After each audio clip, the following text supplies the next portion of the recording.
गुजरात के सुरेंद्रनगर जिले में अंतर्राष्ट्रीय एक्सपो खोला गया है, जिसमें 250 से अधिक अंतर्राष्ट्रीय उद्योग ने भाग लिया है। बता दें, साइंस कॉलेज में 3 दिवसीय एक्सपो का शुभारंभ हुआ। वहीं सुरेंद्रनगर जिले में नए उद्योग स्थापित करने और नए एमओयू बनाने का प्रयास किए जा रहे हैं। अमेरिका समेत कई देशों के उद्योगपति ने इसमें भाग भी लिया। वहीं सुरेंद्रनगर जिले में औद्योगिक क्षेत्र के विकास की मांग रखी गई थी। सुरेंद्रनगर में भारत के सबसे अधिक कपास का उत्पादन होता है, लेकिन टेक्सटाइल पार्क की कमी के कारण कीमतें नहीं मिल पाती।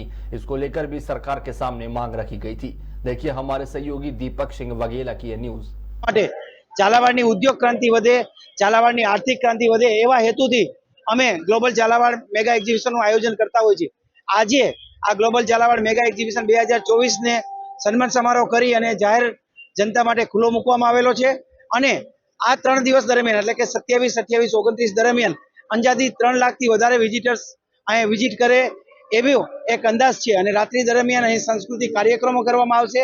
તેમજ આ એક્ઝિબિશનનું ખાસ આકર્ષક જે છે કે મિલ્ક ઉદ્યોગ, ખાંડ ઉદ્યોગ અને ખનિજ ઉદ્યોગ સાથે સાથે પ્રાકૃતિક ખેતી અને પ્રાકૃતિક ખેતીના એક અલગથી ડોમ છે, મહિલા ઉદ્યોગનો એક ડોમ છે, સાથે સાથે દરેક પ્રકારના સૌર ઉર્જા એનર્જી અને એન્જિનિયરિંગ એનર્જી પ્રોડક્ટ આ બધાનું જ અહીં પ્રદર્શન કરવામાં આવેલું છે અને આ ઔદ્યોગિક પ્રદર્શનના આધારે ઝાલાવાડમાં રહેલી જે ઔદ્યોગિક તકો છે એને એક સારું પ્લેટફોર્મ મળે।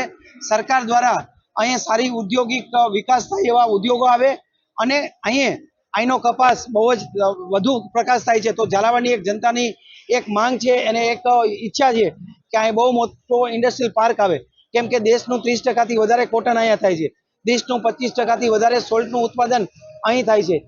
સૌથી વધારે ગુજરાતમાં સૌથી વધારે કપચી ગુજરાતના કોઈ પણ જિલ્લો એવો નહીં હોય જે સાયલાની કપચીથી નહીં બનેલો હોય, રોડ નહીં બનેલા હોય, ગુજરાતનો કોઈ પણ એવું કાપડ નહીં હોય જે ગુજરાત આપણા ઝાલાવાડના કપાસથી નહીં બનેલું હોય, ગુજરાતનું કોઈ પણ મંદિર એવું નહીં હોય જે સાયલા ધાંગધ્રાથી પથ્થર નહીં બનેલું હોય।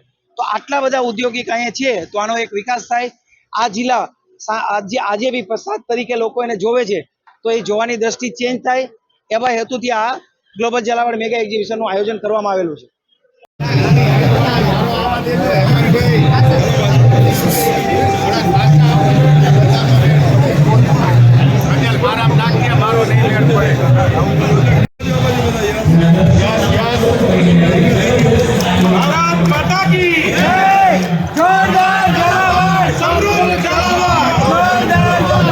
ઝાલાવાડ માટે હું અમેરિકા હતો અને ઘનશ્યામભાઈ અને નરેશ અને કમલેશ અને કિશોરસિંહનો ફોન આવ્યો અને મને કહે કે તમે બ્રાન્ડ એમ્બેસેડર થશો। તો મારે માટે વતનનો પ્રેમ એવો છે, મારા ફાધર ભાનુભાઈ શુક્લ અને સુશીબેન વઢવાણમાં જન્મ્યા હતા અને હું પણ પોતે ભલે અમેરિકામાં 53 વર્ષ થયા પણ પાક્કો ઝાલાવાડી છું અને એ કારણે મેં તરત જ હા પાડી દીધી અને પ્રોગ્રામના સ્પોન્સર માટે પણ, કારણ કે મને સુરેન્દ્રનગરના વિકાસમાં ખૂબ ભરોસો છે। મેં મારી અમેરિકન કંપનીમાં હું એરોપ્લેનના પાર્ટ્સ બનાવું છું, મેડિકલ ઓર્થોપેડિક સર્જરીના બહુ કોમ્પ્લિકેટેડ ઓજારો બનાવું છું અને એ બધા પાર્ટ્સ અહીં પણ બને છે અને મને બધા ઘણા અમેરિકામાં કહે કે તમે ઇન્ડિયાની ક્વોલિટી ઓકે હોય છે, તો મેં કીધું કે ભાઈ અમારો વઢવાણનો પ્લાન્ટ છે એની ક્વોલિટી મારા અમેરિકાના પ્લાન્ટ કરતા સારી હોય છે। એમ જો આવી રીતના જેમ આપણે આપણા વિકાસને સેલિબ્રેટ કરીએ, જેમ આપણા વિકાસનો ઉત્સવ મનાવીએ એમ વિકાસ વધે અને આથી મને આ જોઈને ખૂબ આનંદ થાય છે। આપણું ભવિષ્ય મને ખૂબ ઉજળું લાગે છે અને એમાં મારો પણ સ્વાર્થ છે, કારણ કે મારી કંપની SS વ્હાઇટ અહીંયા છે તો જેમ સુરેન્દ્રનગરનો વિકાસ થાય એમ મારી કંપનીને પણ ફાયદો થાય। મારી કંપની હું ખૂબ પ્રમાણિકતાથી ચલાવું છું।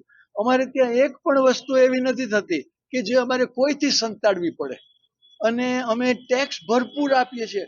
કોઈ પણ વર્કરને પૂરેપૂરો પગાર, ખૂબ બેનિફિટ, કારણ કે હું એમ માનું છું કે મારે પૈસા કમાવા હોય તો કસ્ટમર પાસેથી કમાવાના, મારા એમ્પ્લોયનું શોષણ કરીને કમાવા।